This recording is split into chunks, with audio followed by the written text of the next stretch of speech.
Assalamualaikum warahmatullahi wabarakatuh. Perkenalkan, nama saya Rustam, NIM 19310411173, jurusan Pendidikan Jasmani Kesehatan dan Rekreasi, kelas PJKRE, Universitas Negeri Makassar. Di sini saya akan menjelaskan tentang hakikat perkembangan motorik anak, yang dimana merupakan mata kuliah perkembangan motorik. Baik, yang pertama yaitu perkembangan motorik anak taman kanak-kanak, yang dimana adalah motorik adalah semua gerakan yang mungkin dapat didapatkan oleh seluruh tubuh, sedangkan perkembangan motorik dapat disebut sebagai perkembangan dari unsur kematangan dan pengendalian gerak tubuh. Perkembangan motorik ini erat kaitannya dengan perkembangan pusat motorik di otak, karena keterampilan motorik berkembang sejalan dengan kematangan syaraf dan otot. Karena setiap gerakan yang dilakukan anak, sesederhana apapun, sebenarnya merupakan hasil pada interaksi yang kompleks dari berbagai bagian dan sistem dalam tubuh yang dikontrol otak. Jadi, otaklah yang berfungsi sebagai bagian dari susunan syaraf yang mengatur dan mengontrol semua aktivitas fisik dan mental seseorang. Karena aktivitas anak terjadi bawah kontrol otak secara simultan dan berkesinambungan, otak terus mengolah informasi yang ia terima. Bersamaan dengan itu, otak bersama jaringan syaraf yang membentuk sistem saraf pusat yang mencakup 5 pusat kontrol akan mendiktekan setiap gerak anak dalam kaitannya dengan perkembangan motorik anak. Karena perkembangan motorik berhubungan dengan perkembangan kemampuan gerak anak. Gerak merupakan unsur utama dalam pengembangan motorik anak. Oleh sebab itu, perkembangan kemampuan motorik anak akan dapat terlihat secara jelas melalui berbagai gerakan dan permainan yang mereka lakukan. Jadi, gerak motorik dapat dipengaruhi oleh gerakan dan permainan yang anak-anak lakukan. Jika anak banyak bergerak, maka akan semakin banyak manfaat yang dapat diperoleh. Selain kondisi badan juga semakin sehat karena anak banyak bergerak, ia juga menjadi lebih percaya diri dan mandiri. Anak menjadi semakin yakin dalam mengerjakan segala kegiatan karena ia tahu akan kemampuan fisiknya. Anak-anak yang baik perkembangan motoriknya biasanya juga mempunyai keterampilan sosial positif.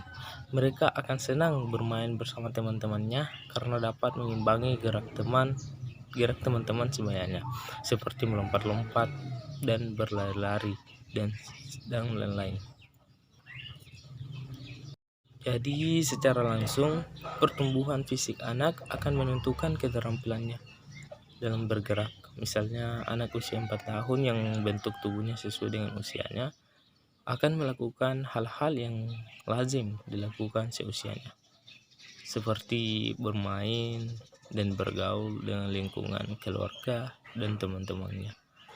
Ketika mengalami hambatan seperti tubuhnya terlalu gemuk atau malas, anak-anak akan sulit mengikuti permainan yang dilakukan oleh teman sebayanya. Secara tidak langsung, pertumbuhan dan perkembangan kemampuan fisik atau motorik anak akan mempengaruhi cara anak memandang dirinya sendiri dan orang lain. Jadi faktor kondisi tubuh juga dapat mempengaruhi cara pandang anak terhadap dirinya dan orang lain, dan dapat mempengaruhi motorik dan fisik. Kemudian yaitu peran kemampuan motorik untuk perkembangan fisiologis anak. Dari segi fisiologis, pentingnya anak bergerak atau berolahraga akan menjaga anak agar tidak dapat mendapat masalah dengan jantungnya, karena sering dan rutinnya anak bergerak dengan cara berolahraga. Maka kegiatan tersebut juga menstimulasi semua proses fisiologis anak seperti peningkatan sirkulasi darah dan pernapasannya.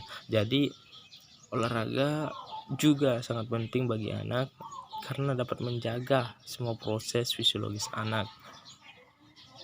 Jadi olahraga sangat penting untuk fisiologis anak. Kegiatan berolahraga atau bergerak akan membuat tulang dan otot anak bertambah kuat, dan banyaknya aktivitas bergerak juga akan mengontrol berat badan anak yang gemuk atau badannya berlebih, akan bergerak lebih sedikit dibandingkan anak yang berat badannya normal. Kurang aktifnya seseorang dalam bergerak akan membuat tulangnya menjadi rapuh dan sering terkena penyakit. Bertambah kuatnya tulang membuat kekuatan anak bertambah. Ada penelitian yang menemukan bahwa anak yang menunjukkan tingkat kekuatan yang tinggi adalah anak yang mempunyai kemampuan motorik yang baik pula. Lebih jauh, meningkatnya kemampuan motorik kasar anak akan meningkatkan pula kemampuan motorik halusnya. Untuk meningkatkan kemampuan motorik anak dengan baik, guru perlu memberi tempat agar anak dapat melakukan motorik kasarnya, seperti berlari, dan membiarkan anak-anak melakukan gerak motorik halusnya tanpa merasa takut atau malu. Sedari kecil, anak perlu dikenalkan dengan berbagai jenis kegiatan bersifat fisik yang membutuhkan gerakan. Jika ia memulai kegiatannya setelah ia lebih tua, ia akan mengalami banyak hambatan. Kemudian, jika anak sedari kecil telah dibiasakan untuk menggambar atau membuat suatu karya seni sendiri, maka kemungkinan ia semakin tertarik dengan bidang tersebut lebih besar daripada yang tidak pernah mengenalnya. Peran kemampuan motorik untuk perkembangan sosial dan emosional anak. Seorang anak yang mempunyai kemampuan motorik yang baik akan mempunyai rasa percaya diri yang besar. Lingkungan teman-temannya pun akan menerima anak yang memiliki kemampuan motorik atau gerak lebih baik. Sedangkan anak yang tak memiliki kemampuan gerak tertentu akan kurang diterima temannya.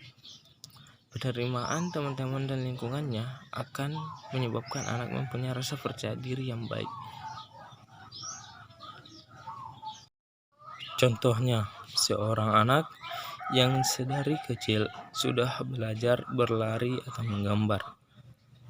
Kemudian ia menyenanginya dan mempunyai kemampuan lari atau menggambar yang lebih baik daripada teman-temannya yang lain. Ia akan diterima dengan baik oleh teman-teman sebayanya. Ia akan mempunyai banyak teman dan kegiatannya pun akan semakin banyak karena ia akan diajak mengikuti berbagai kegiatan lainnya. Kemudian peran kemampuan motorik untuk kognitif anak. Meningkatnya kemampuan fisik anak saat mereka di usia TK membuat aktivitas fisik motorik mereka juga akan semakin banyak.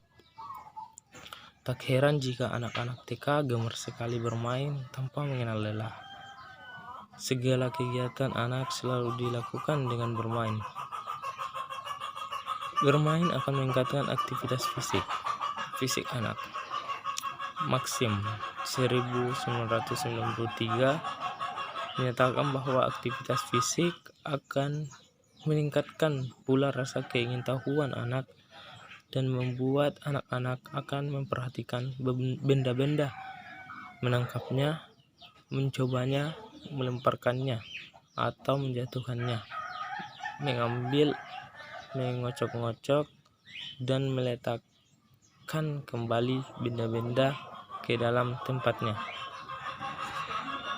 Adanya kemampuan atau keterampilan motorik anak juga akan menumbuhkan kreativitas dan imajinasi anak yang merupakan bagian dari perkembangan mental anak. Dengan demikian, sering pula para ahli menekankan bahwa kegiatan fisik dan juga keterampilan fisik anak akan dapat meningkatkan kemampuan intelektual anak.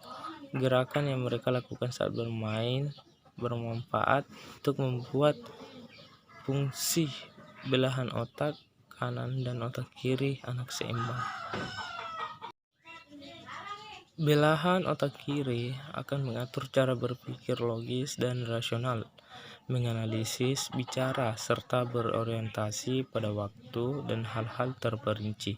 Sedangkan belahan otak kanan peran mengatur hal-hal yang intuitif, bermusik, menari, dan kreativitas. Berbagai permainan yang dilakukan anak akan membuat otak kiri dan otak kanan anak berfungsi dengan baik.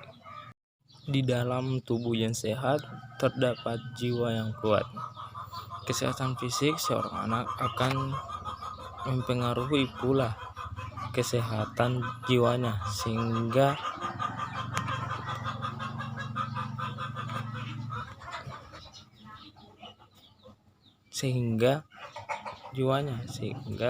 anak akan menjadi anak yang riang, positif, dan senang melakukan berbagai aktivitas lainnya. Dengan kata lain, jika keadaan fisik seorang anak baik dan sehat, ia akan dapat beraktivitas dengan baik pula. Kemampuan fisik dan mental anak yang baik nantinya merupakan dasar bagi anak untuk membangun pengetahuan yang lebih tinggi atau lebih luas lagi. Semiawan 2003. Kemampuan motorik kasar dan halus anak, taman kanak-kanak. Perkembangan motorik adalah proses seorang anak belajar untuk terampil menggerakkan anggota tubuh. Untuk itu, anak belajar dari guru tentang beberapa pola gerakan yang dapat mereka lakukan, yang dapat melatih ketangkasan, kecepatan, kekuatan, kelenturan, serta ketepatan koordinasi tangan dan mata. Sifel dalam Molicatoen 1999 menggolongkan 3 keterampilan motorik anak, yaitu pertama, keterampilan lokomotorik, berjalan, berlari, meloncat, meluncur. Kemudian yang kedua yaitu keterampilan non-lokomotorik, menggerakkan bagian tubuh dengan anak diam di tempat, mengangkat, mendorong, melengkung, berayun, menarik. Kemudian yang ketiga, keterampilan memproyeksi dan menerima atau menangkap benda, menangkap atau melempar. Secara umum ada 2 macam gerakan motorik, yaitu motorik kasar dan motorik halus. Gerakan motorik kasar anak usia TK. Gerakan motorik kasar terbentuk saat anak mulai memiliki koordinasi dan keseimbangan hampir seperti orang dewasa. Gerakan motorik kasar adalah kemampuan yang membutuhkan koordinasi sebagian besar bagian tubuh anak. Oleh karena itu, biasanya memerlukan tenaga karena dilakukan oleh otot-otot yang lebih besar. Pengembangan gerakan motorik kasar juga memerlukan koordinasi kelompok otot-otot anak yang tertentu yang dapat membuat mereka dapat meloncat, memanjat, berlari, menaiki sepeda roda 3, serta berdiri dengan satu kaki. Unsur merangsang motorik kasar anak. Pertama, meloncat, memanjat, bersiul, kemudian berlari. Untuk melatih motorik kasar, anak dapat dilakukan misalnya dengan melatih anak berdiri di atas satu kaki. Jika anak kurang terampil berdiri di atas satu kakinya, berarti penguasaan kemampuan lainnya, seperti berlari, akan terpengaruh karena berarti anak tersebut masih belum dapat mengontrol keseimbangan tubuhnya. Dalam perkembangannya, motorik kasar berkembang lebih dulu daripada motorik halus. Hal ini dapat terlihat saat anak sudah dapat menggunakan otot-otot kakinya untuk berjalan sebelum ia dapat mengontrol tangan dan jari-jarinya untuk menggunting dan meroncek.